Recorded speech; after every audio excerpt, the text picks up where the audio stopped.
तुम्ही आम्हाला जे नकली म्हणून हिणवते आहात, नकली शिवसेना म्हणाला, मी परत सांगतो, नकली बोलायला ती तुमची डिग्री नाही आहे, शिवसेना आहे। हो भाई।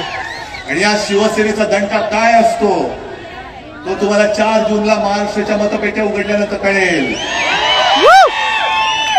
आज सोलापूरचे जे प्रश्न आहेत, आज महाराष्ट्र तहानेने व्याकुळ झालेला आहे।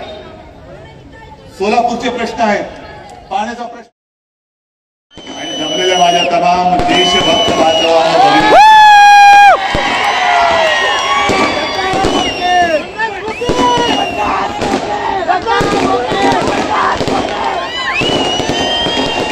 तुमची 4 जूनची तयारी जोरात आहे।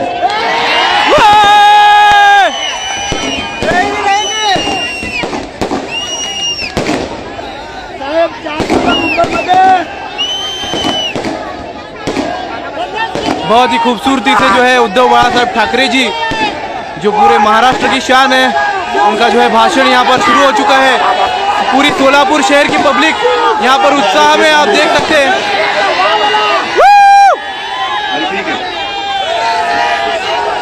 तयारी में चालू है।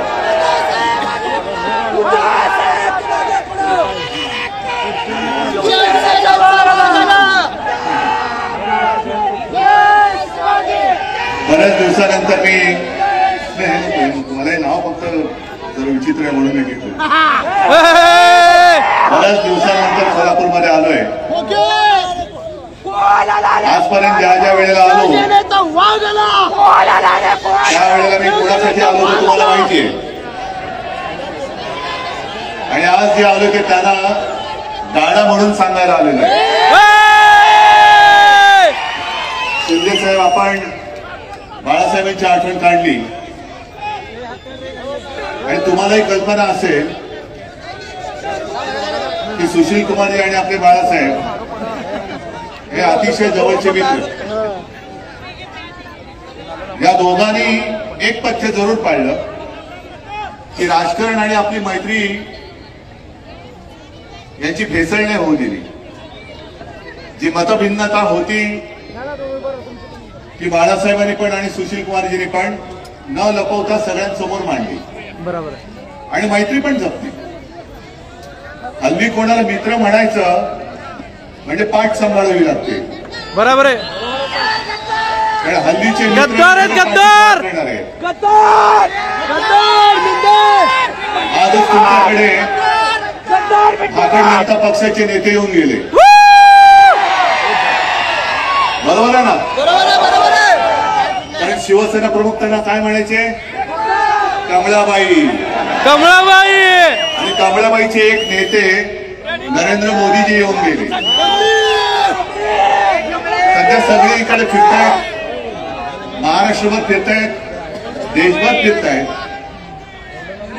आणि लोकांच्या कोपऱ्याला गुळ लावण्याचं काम जोरात चालू आहे। 14 सालापासून कोपऱ्याला गुळ लावतायत। आता कोपऱ्याला गुळ कसा लागल्यानंतर काय होतं? मुंग्या लागतात, मुंग्या, आणि गोळ्या म्हटलं ती काढता पण येत नाही, बरोबर आहे की? 14ला लावला तर 19चा गुळ, 19ला लावला 24चा, आता 2047। आज ते जे काय बोलले त्याच्याबद्दल मी बोलणार आहेच। बोला तुम्ही, ठामपणे बोला, बोलल्यानंतर मी काय सोडतोय असं वाटतं? ठामपणे बोला, ठामपणे गाडू एकेकाला। पण उद्या मोदीजी धाराशिवला येत आहेत, म्हणजे त्यांच्या लेखी उस्मानाबाद, कारण अजूनही आपण नामांतर केलं, त्यांनी नाही केलं, पण मोदीजी उद्या तुम्ही धाराशिवला येत आहे। एक तर माझी जाहीर मागणी आहे की तुम्ही जसं समुद्राच्या तळाशी जाऊन एक नाटक करून आला होता, द्वारका द्वारका म्हणून, बरोबर, आम्ही जय श्रीराम म्हणतो, आम्ही जय श्रीकृष्ण बोलतो, आम्ही बजरंगबली की जय बोलतो, पण उद्या धाराशिवला येत आहे तर माझ्या भवानी मातेच्या मंदिरात दर्शन घेऊन या, बरोबर आहे। आणि मोदीजी, तुम्ही धाराशिवला येतच आहात, आजपर्यंत कधी तुम्ही भवानी मातेचं दर्शन घेतलं नाही। जय शिवाजी। उद्या तुमच्या भाषणाची सुरुवात करताना माझ्या भवानी मातेचं जे काही तुमच्याकडे लिहून दिलेलं असेल, तुमच्या भाषण लिहिणाऱ्यांनी ते कौतुक तरी करा, तुळजा भवानीचे आशीर्वाद घेऊन असं काहीतरी बोला.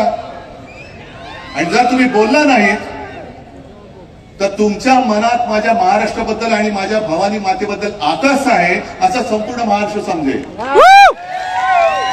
आणि जर तुम्ही बोललात तर तुमचा नोकर जो निवडणूक आयोग बसलेला आहे त्याला म्हणा माझ्या शिवसेनेचं जे मी मशाल गीत केलं त्याच्यात जय भवानी जय शिवाजी, त्यातल्या जय भवानीला तो आक्षेप घेतलाय, त्याला म्हणा घरगड्या तू तो आक्षेप बाजूला काढ. गुन्हा दाखल होणार असेल तर उद्धव ठाकरेंबरोबर नरेंद्र मोदींवरती सुद्धा गुन्हा दाखल झाला पाहिजे. एक तर उद्या तुम्ही जय भवानी बोला, नाहीतर नका बोलू. महाराष्ट्र वाट बघतोय, महाराष्ट्र वाट बघतोय. हे सगळीकडे त्यांचे जे काही चालले थोतांड, आज परत एकदा ते आपल्या शिवसेनेला, ज्या शिवसेनेने आज या सगळ्या माझ्या भगव्या टोप्या नाही आहेत, मशाली आहेत पेटलेल्या, मशाली पेटल्या. आणि कालपर्यंत तुम्ही आमचं प्रेम अनुभवलं, आता मशालीची धग काय असते ते बघा. या मशालीच्या धगेमध्ये तुमचं कमळ नुसतं मळ राहिलाय, ते कसं कोमेसतं ते बघा. आणि तुम्ही पण आम्हाला सर्टिफिकेट देणार आहे. अहो जेव्हा शिवसेनेचा जन्म झाला 66 साली, शिवसेना प्रमुखांनी भूमिपुत्रांच्या न्याय हक्कासाठी म्हणजे मराठी माणसासाठी आणि मराठी अस्मितेसाठी, महाराष्ट्राच्या अस्मितेसाठी शिवसेनेला जन्म दिला. तेव्हा मोदीजी एक तर तुम्ही कुठेतरी हिमालयात असाल किंवा कुठल्या तरी रेल्वे स्टेशनवर असाल, नक्की तुमचं काहीच कळत नाही आम्हाला. आज तुम्ही आमच्याकडे येऊन ज्या शिवसेना प्रमुखांनी तुम्हाला कठीण काळात म्हणजे अटलजी तेव्हा तुम्हाला केराचे टोपलीत टाकायला निघाले होते, राज धर्म का पालन करना होगा असं म्हणून तुम्हाला उचलून फेकत होते. केराच्या टोपलीत जर का गेला असता तर मोदीजी 10 वर्ष तुम्हाला जी भोगायला मिळाली ती भोगायला मिळाली नसते. आणि तुमच्यासाठी आज तमाम शिवसैनिकांनी, जसं प्रणिती तू बोललीस, सोलापूरकरांनी, अख्ख्या महाराष्ट्राने, अहो काय गंमत आहे 48 पैकी 42 खासदार निवडून देण्याचं. पण शिवसेना बरोबर होती म्हणून तुम्ही त्या तख्तावरती बसला. आता शिवसेना तुमच्या सोबत नाही, त्या तख्तापर्यंत तुम्ही पोहोचू शकत नाही, येणार नाही. आणि संकट काळामध्ये मदत करणाऱ्या शिवसेनेला तुम्ही नकली शिवसेना म्हणता. अहो तुमच्या भारतीय जनता पक्षाचा फाकड आणि फेकड जनता पक्ष झालेला आहे. प्रत्येक ठिकाणी माणसं पैसे देऊन गोळा करावे लागत आहेत. जनता पार्टी इकडे मी तुम्हाला सगळ्यांना विचारतो, एक तरी माणूस कोणी हाडकाऊ आहे काय? तुम्ही स्वतःहून आलेत ना, स्वतःची पदरमोड करून आलेत ना. मग काय बघा मोदीजी असं प्रेम, याला प्रेम म्हणतात. आम्ही आझाद आहोत. आज जणू काही देशातले सगळे पक्ष प्रश्न संपलेले आहेत आणि फक्त महाराष्ट्रामध्ये शिवसेना हाच आपला दुश्मन आहे. नाही टरबूजाचं काय करायचं तुम्हाला माहिती? अरे पण टरबूज असतं ते उन्हाळ्यात कामी तरी येतं, हे दुष्काळात 13वा महिना आहे. टरबूज नाहीच आहे. त्या दिवाळीमध्ये काय चिरडता तुम्ही? भोपळा. आले तेव्हा टरबूज होते, आता पाव उपमुख्यमंत्री झाले की नाही चिराट? झाले. होता केवढा, झाला केवढा. साहेब तुम्ही असताना पण असं हे सगळीकडे यांचं चाललेलं खापेबाजीचं. अहो मोदीजी, तुम्हाला ही आमची कडवट देशाभिमानी हिंदुत्ववादी शिवसेना नकोय. तुम्ही कोणाचा प्रचार करता माहितीये तुम्हाला? काल रत्नागिरीमध्ये मी बोललो की 14 साली आणि 19 साली मोदीजींबद्दल आम्हालाही अभिमान होता. काय ती छाती, काय ती दाढी, एक अकेला सब पे भारी. आता एक अकेला सब पे भारी, आजूबाजूला भ्रष्टाचारी. कुठून ही अवदासा सुचली तुम्हाला काय कळत नाही आम्हाला. पण मुद्दा म्हणून आम्ही जरा 2 वेळा कागद पडत होता तरी सुद्धा हातात ठेवले करणे नाव जरा विचित्र आहे. आमच्यासारखे कडवट शिवसैनिक जे देशासाठी, सुशील कुमारजी तुम्ही जे बोललात ना सर्व धर्म समभाव, शिवसेना प्रमुखांनी प्रत्येक वेळेला सांगितलं की आमचं हिंदुत्व आहे, आमचं राष्ट्रीयत्व आहे. देशाला अवकाश करणारा अवकाश. आणि अशी यांना शिवसेना नकोय, ही यांना नकली शिवसेना वाटते. पण मी तुम्हाला सगळ्यांना सांगतो, तुम्ही युट्यूब बघता का? मग घरी गेल्यावरती इकडे नका चालू करू, नाही तर माझं भाषण अर्धवट राहील. नाही हो साहेब. घरी गेल्यानंतर मुद्दामून ते रवीश कुमार म्हणून आहेत पत्रकार, आजाद पत्रकार, भारत का सबसे बड़ा सेक्स स्कैंडल, आजाद पत्रकार आहेत, आजाद पत्रकार. प्रज्वल रेवन्ना, हा मला असं वाटतं देवेगौडांचा नातू, हा माहितीये ना, बलात्कारी. आणि त्याचे कितीतरी असे पाहून ते व्हिडिओ बाहेर आले. आणि मोदीजी स्टेजवरनं त्यांना सांगतायत की या प्रज्वलला मत दिलं म्हणजे माझे हात बळकट होतील. हे असे तुमचे कलकट हाताचे बळकट हात, हे अशी माणसं तुम्हाला पाहिजेत. ही संस्कृती तुम्ही जपली. अरे अटलजींचा आत्मा तिकडे रडत असेल ढसाढसा की कोणाच्या नाकर्त्याच्या हातामध्ये आज भारतीय जनता पक्ष. बरं, ही घराणेशाही त्यांना चालते. जे सेक्स स्कॅन्डल करतात मोदीजी, त्यांची घराणेशाही तुम्हाला चालते, त्यांना तुम्ही पाठिंबा देता, व्यासपीठावर घेऊन मिठ्या मारता, काय त्यांचा प्रचार तुम्ही करता. पण शिवसेना प्रमुखांची घराणेशाही ती नाही चालत तुम्हाला. आमची घराणेशाही जनता बघेल. आणि मी अनेकदा त्यांना आव्हान दिले, आज सुद्धा तुमच्या साक्षीने देतो, सोलापूरच्या साक्षीने देतो. मला अभिमान आहे माझ्या आई वडिलांचा. आणि मोदीजी, मी माझ्या 7 पिढ्यांचा पूर्ण इतिहास मांडायला तयार आहे. तुम्ही तुमच्या 7 पिढ्यांचा मांडा आणि जनतेला ठरवू द्या कोणती घराणेशाही पाहिजे ती. माझी तयारी आहे. चला, आज सुद्धा ते आले. पण आता लोकांच्या मनामध्ये एक शंका, ही शंका नाहीये, हे सत्य आहे. कारण त्यांची जी 10 वर्षातली कारकीर्द बघितली, तर ती कारकीर्द बघितल्यानंतर 10 वर्ष त्यांनी जे काय केलं, आणि ते म्हणतात हा तो ट्रेलर होता, चित्रपट अजून बाकी आहे. असला चित्रपट बघायचं नाही. या ट्रेलर मध्ये त्यांनी शिवसेना चोरली, गद्दारांच्या हातामध्ये दिली, हा ट्रेलर होता. म्हणजे इकडे या सभेत शेतकरी पण आलेत का रे? इकडे आहेत. आता पुढचा ट्रेलर हा आमचा झाला, आता पुढचा चित्रपट तुमचा नाही झाला तर? बरोबर आहे. म्हणजे जसं माझ्या शिवसेनेच्या 7 बारावरती गद्दारांचं नाव लिहिलं, तसं तुमच्या 7 बारांवरती यांच्या सुटाबुटातल्या मित्रांचं नाव लिहिलं तर तुम्ही जाणार कुठे? एक तरी यंत्रणा तुमच्या हातात राहील, तुमच्या पाठीशी राहील. आणि घटना बदलण्याचं जे काही स्वप्न आहे, म्हणून ह्यांना 400 पार करायचे होते. पण अश्वमेधाचा घोडा नव्हता यांचा, अश्वमेधाचं खेचर होतं. अरे अश्वमेधाला सुद्धा घोडा लागतो, रुबाबदार. हे खेचर आहे, गाडो म्हणा, काही म्हणा. आणि यांना घटना का बदलायची? यांना घटना का बदलायची? कारण यांच्या मनामध्ये महाराष्ट्राबद्दल जो आकाश आहे, म्हणून त्यांनी महाराष्ट्राची अस्मिता जपणारी शिवसेना संपवण्याचा नीच डाव करण्याचा प्रयत्न केला. जय भवानी, जय शिवाजी या शब्दाला त्यांनी आक्षेप घेतला. आणि आता घटना का बदलायची माहितीये? ज्या महाराष्ट्राच्या सुपुत्राने डॉक्टर बाबासाहेब आंबेडकर, ज्याला आपण महामानव म्हणतो, दैवत, एक साधा दलित कुटुंबामध्ये जन्मलेला माणूस एवढा बुद्धिमान होऊ शकतो आणि देशाची घटना लिहू शकतो. आणि त्या घटनेवरती आम्ही देश चालवायचा नाही होणार. महाराष्ट्राच्या सुपुत्रांनी दिले, एका साध्या माणसाने लिहिलेली घटना, मोदीजी तुम्ही त्याच्यासाठी म्हणून तुम्ही बदलायला निघालेले आहात. पण तुम्हाला काय वाटतं? तुमच्या एकट्याच्या डोक्यात आलं म्हणून काय देशाच्या डोक्यात येईल? तुमच्यामध्ये जर का, भाजपामध्ये जर का हिंमत असेल, तर ज्या घटनेवरती हात ठेवून तुम्ही शपथ घेतली, त्या घटनेला, ती घटना मोडण्यासाठी पुन्हा हात लावून बघा. संपूर्ण देश पेटून उठल्याची वेळ आहे. आकाश म्हणजे किती ठेवायचं मनामध्ये आकाश? आज ते जे काय बोलतायत की आरक्षण रद्द करण्याचा मार्ग आम्हाला कदापि मंजूर नाही, आम्हाला कदापि मंजूर नाही. चांगली गोष्ट आहे, टाळ्या वाजवायला चांगलं वाक्य. आरक्षण रद्द करण्याचा मार्ग तुम्हाला मान्य नाही, तर गेले 5 वर्ष माझ्या महाराष्ट्रामध्ये जे समाज आरक्षण पाहिजे म्हणून रस्त्यावरती उतरले. सुशील कुमारजी, मला वाटतं कदाचित याच सोलापूरमध्ये अटलजींची सभा झाली होती. आणि त्या अटलजींनी वचन दिलं होतं धनगर समाजाला, बरोबर आहे ना, की माझं सरकार आल्यानंतर मी तुम्हाला आरक्षण देईन. पंढरपूरला दिलं होतं विठ्ठलाच्या साक्षीने. किती खोटं बोलायचं.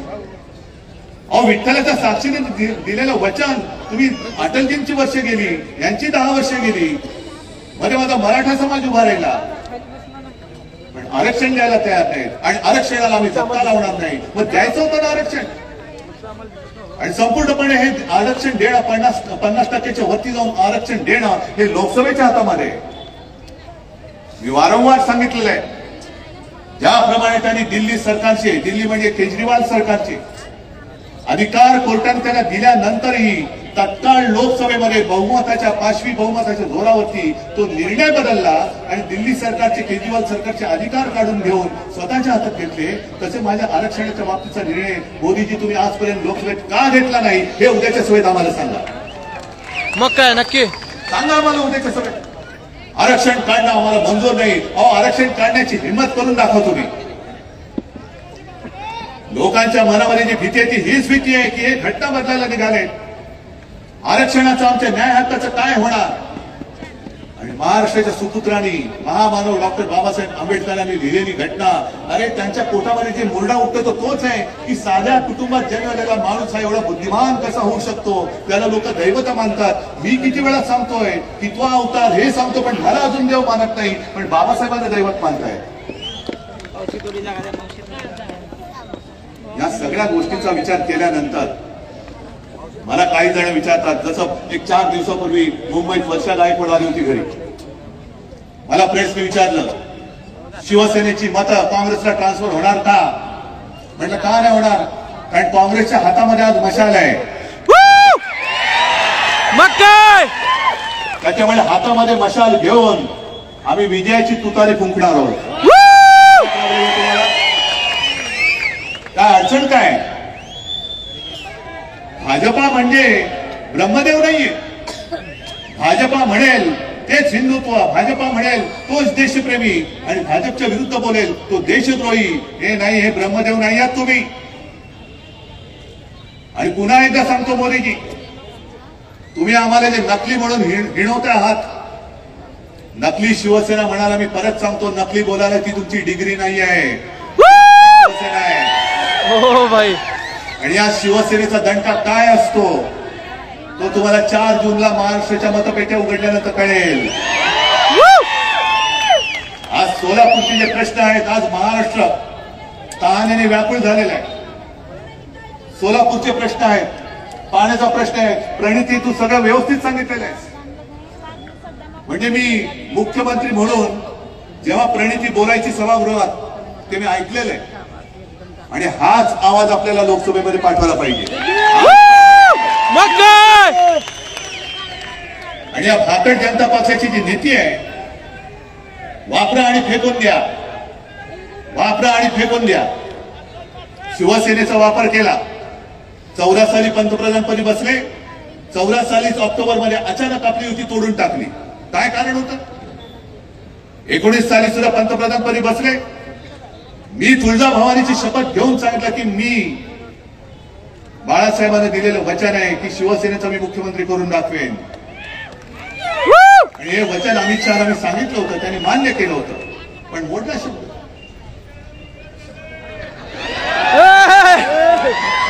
जाऊ दे बाबा, दवाखाना कुठे असेल तर तुम्हीच दाखवा. मोडला. हे वापरायचं आणि फेकून द्यायचं. आता मला सांगा, गेल्या वेळेला आपल्या इथे खासदार कोण होते ज्यांच्या प्रचारासाठी शिवसैनिक सुद्धा आले होते, स्वामी माहित नाही.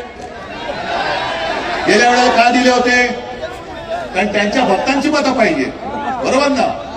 आता त्या भक्तांना विचारा, हे अंधभक्त भाजपचे एवढे मातले की गेल्या वेळेला तुमचा वापर केला आणि दिला फेकून. बरं, प्रमाणपत्राचा जर का प्रश्न असेल तर अमरावतीमध्ये प्रमाणपत्राचा प्रश्न कसा सोडवला, तसा तुम्ही स्वामींचा का नाही सोडवलात. अरे स्वामी होते ना, स्वामी आहेत ना, हिंदुत्ववादी आहेत ना, सोडवायचा होता ना प्रश्न, का नाही सोडवलात तुम्ही. पण वापरा आणि फेकून द्या. आता स्वामींना सुद्धा कळलं असेल की काय अघोर पाप माझ्याकडनं घडलेलं आहे. आणि स्वामीजी मला तुम्हाला मी जाहीर सांगतोय, आता तुम्ही तुमच्या शक्तीने आणि शाप देऊन टाका. या शापाला 300 जागा मिळाल्यानंतर सुद्धा त्यांनी 370 कलम जरूर दूर केला. आम्ही पाठिंबा दिला. काश्मीरचा 370 कलम दूर केला, शिवसेनेने पाठिंबा दिला, उघड पाठिंबा दिला. पण 370 कलम काढल्यानंतर सुद्धा अजूनही काश्मीरी पंडित काश्मीरमध्ये का जाऊ शकत नाही? अजूनही इंटरनेट का बंद आहे? अरे काय सगळी माहिती आहे अपडेट तुमच्याकडे अप टू डेट. सोलापूर आहे, सोलापूर. अरे तुमच्याकडनं आम्हाला शिकलं पाहिजे बऱ्याचशा गोष्टी. बोलतात ते काय अगदीच काय खोटं नाहीये. बरोबर आहे की? कारण ते गाणं आहे ना, ये पब्लिक है सब जानती है. आम्हाला वाटतं आम्ही शहाणे आहोत, पण आमच्यापेक्षा तुम्ही कित्येक पटीने जास्त हुशार आहात. बरं ठीक आहे, तुम्हाला मगाशी तुम्ही कोणावरती बोललात?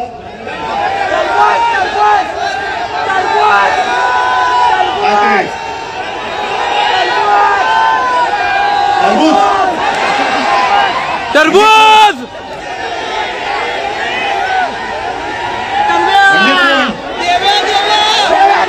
देव्या. अरे म्हणजे मध्ये मी त्याला फडतूस बोललेले ते. आता नाही मी बोलत आहे. आता सांगतील पुन्हा फडतूस बोलले. मी त्याला फडतूस बोललो होतो, आता बोलत नाही. मी त्याला कलंक पण बोललो होतो, पण आता बोलत नाही. पण त्याला फार वाईट वाटतं ते. त्याने परवा एक आमच्या इकडे विनोद केला रायगडमध्ये. ते म्हणाले बाकीची कामं सोडून द्या, म्हणजे कामं नाही केली मोदींनी, त्यांनी स्वतः सांगितलं. पण निदान मोदीजींनी करोना काळात आपल्याला लस दिली म्हणून आपण जिवंत राहिलो.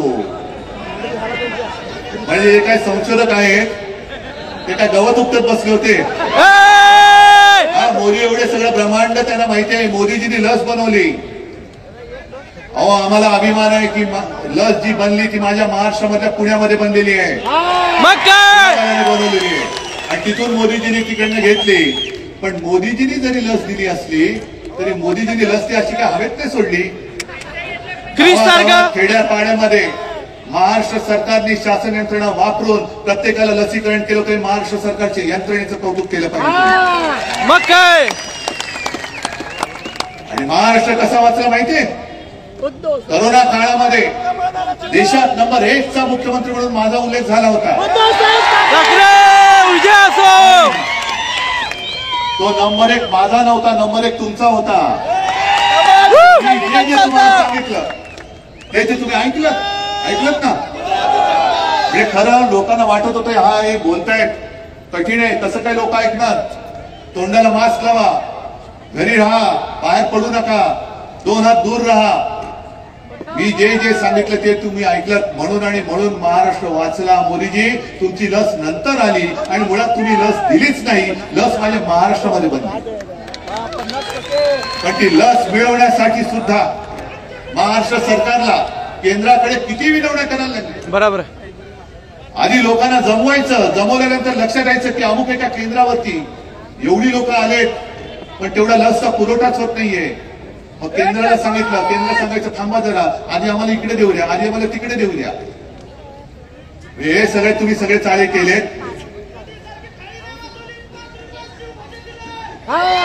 सगळं माहिती आहे तुम्हाला.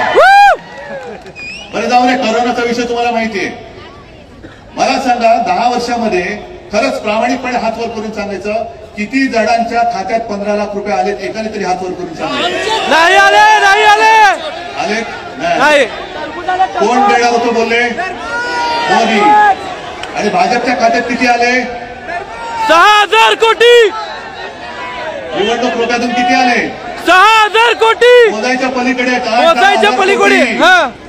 मग आजचे दिन कोणाचे आले? भाजपचे. आणि पुन्हा आणखीन देणार परत त्यांना मत नाही. आता आणखीन एक गोष्ट सांगतो. निवडणूक रोख्यांचा घोटाळा हा जगातला सगळ्यात मोठा घोटाळा आहे असं कोण बोललं तुम्हाला माहितीये? निर्मला सीतारामन होत्या. त्यांचे पती प्रभाकर, परकला प्रभाकर त्यांनी सांगितलं की निवडणूक रोखे हा जगातला सगळ्यात मोठा घोटाळा आहे आणि त्यांनीच त्याला नाव दिलंय मोदी गेट. अहो मोदीजी, तुमच्या मंत्र्यांचे पती बोलतायत, आता पाठवा ना ईडी त्यांच्याकडे, पाठवा ना त्यांना तुरुंगामध्ये. आणि त्याच्या पलीकडे जाऊन सांगतो, जर कोर्टाने हा घोटाळा उघड केला नसता, आणखीन 10,000 कोटीचे रोखे छापून तयार ठेवले, ते आणखीन देश लुटायला तयार ठेवला होता. बरोबर आहे की कोरोना काळामध्ये पीएम केअर फंडाच्या नावाने जो लाखो करोड रुपयांचा घोटाळा केला तो वेगळाच आहे, तो वेगळाच आहे, त्याच्याबद्दल कोणी विचारायचं नाही. हा म्हणजे प्रायव्हेट फंड आहे. प्रायव्हेट म्हणजे काय? पीएम म्हणजे कोण? नौकर. आणि उद्या पंतप्रधान मोदी नसणार आहेत, मग तो फंड कोणाकडे जाणार आहे? आणि प्रणिती, तू जे काय बोललीस की इथल्या शहरातल्या लोकांसुद्धा धमक्या येत आहेत, ईडी, इन्कम टॅक्स, सीबीआय, एक 4 जून पर्यंत थांबा, हे सगळ्यांचं आपल्या हातामध्ये येणार आहे. 4 जून पर्यंत थांबा. आणि हातात येणार नाही, तुम्ही सांगायला पाहिजे की आम्ही हातात घेणार आहोत. पळून पळून मारू एकेकाला. तर मी तुम्हाला आज सांगितलं की कधीतरी या भारतीय जनता पक्षाचे फक्त जे 2 खासदार होते, कोणाला तरी स्वप्नात वाटलं होतं 300 खासदार येतील, 300 खासदार येतील वाटलं होतं नाही. मग 2चे 300 होऊ शकतात. हे कोणी केले? तुम्ही, आम्ही आणि जनतेने केले. बरोबर. मग जे 2चे 300 करू शकतात, ते 300चे पुन्हा 2 नाही करू शकत. आणि 2 खासदार तर आलेच पाहिजे, 2 खासदार तर आलेच पाहिजे. कोण 2? हे जे 2 फिरतायत दादागिरी करत, हेच 2 आले पाहिजे. त्यांच्यासमोर सुशील कुमारजी, संपूर्ण आपल्या इंडिया आघाडीचं सरकार बसलं पाहिजे. तमाम जे काय खासदार असतील, काय असतील 500 550, त्याचे 2 वजा करा आणि बाकी संपूर्ण इंडिया आघाडीचे खासदार आले पाहिजे. पण आजपर्यंत आम्हाला असं जे वाटत होतं की देशाला जर का मजबूत करायचं असेल तर एका हाती सरकार पाहिजे. पण एका हाती सरकार दिल्यानंतर आज जो काय अनुभव येतोय, आता एका पक्षाचं सरकार चालणार नाही, एका व्यक्तीचं तर मुळीच चालणार नाही. कारण एका व्यक्तीच्या हातामध्ये जर का सगळा देश दिला, तर आजच जो हुकुमशाह बनलाय तो उद्या जुलमी हुकुमशाह होईल. तुम्ही आमच्यावरती जी टीका करता की इंडिया आघाडीचे जे चाललंय की दरवर्षी पंतप्रधान बदलायचा, अहो दरवर्षी पंतप्रधान बदलायचा, ते तुम्हाला कोणी सांगितलं? बरं, बदलायचे की नाही बदलायचे ते आम्ही ठरवू ना. पण पुढची 50 वर्ष मीच एकटा पंतप्रधान पाहिजे, मैं और मेरा परिवार, म्हणजे मी आणि माझी खुर्ची, बाकी कोणीच परिवारामध्ये नाही. ही एकाधिकारशाही आम्ही या देशात चालू देणार नाही, अजिबात चालू देणार नाही. आणि आम्हाला देशामध्ये सरकार पाहिजे, होय मजबूत सरकार पाहिजे, पण देशातल्या सर्व राज्यांचा मान ठेवून, एकत्रितपणे सगळ्यांना घेऊन, सबका साथ सबका विकास, सबका साथ आणि दोस्तों का विकास करणारं सरकार नको आहे, सबका विकास करणारं सरकार. जसं अटलजींनी चालवलं होतं सरकार, नरसिंहराव त्यांनी चालवलं होतं, मनमोहनजींनी चालवलं होतं, सगळे होतं ना. एनडीए, तेव्हा एनडीए होता, त्याच्यानंतर मला वाटतं युपीए होता. सुशील कुमारजी तुम्ही गृहमंत्री होता, तेव्हाही सरकार चाललेलं होतं. मग सगळ्यांचं मिश्र सरकार हे उत्तम देश चालू शकत असेल तर आज देशाला मला असं वाटतं अशा संमिश्र सरकारची गरज आहे, हुकुमशाहीची गरज नाहीये. नकोय आम्हाला हुकुमशाह.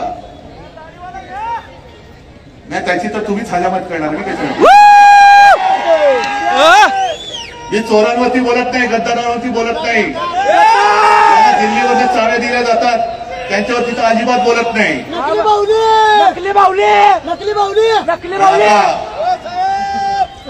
तुम्ही सगळ्यांनी मला जरा एक जोशात सांगायला पाहिजे.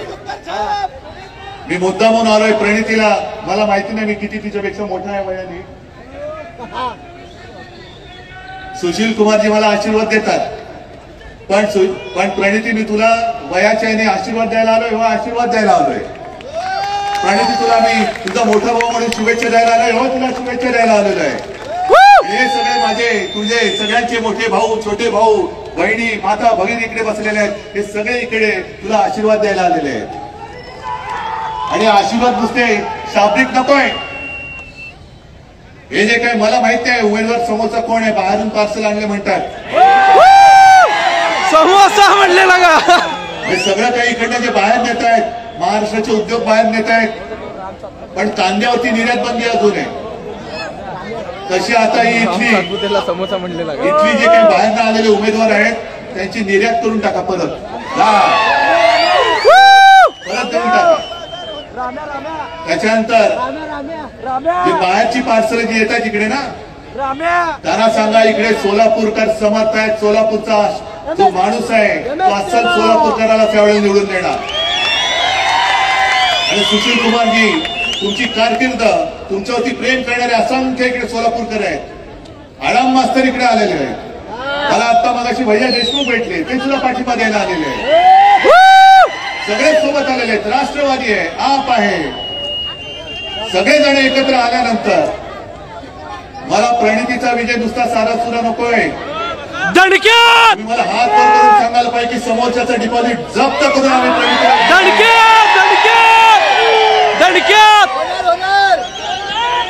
ठरलं सगळ्यांचं नक्की.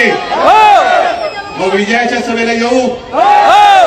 त्याला माझं वचन आहे विजय झाल्यानंतर सुद्धा मी तुमच्या दर्शनाला आल्याशिवाय राहणार नाही. पण तत्पूर्वी प्रणितीला विक्रमी मताधिक्याने निवडून द्यायचं काम ते पुण्य काम तुम्ही कराल ही खात्री बाळगतो आणि आपली रजा घेतो. जय हिंद जय महाराष्ट्र. आदरणीय उद्धव साहेब शिवसेना पक्षप्रमुख उद्धव साहेब देशाला आपलं नेतृत्व बहुत ही खूबसूरती से जो है यहाँ पर भाषण समाप्त हुआ उद्धव ठाकरे जी का.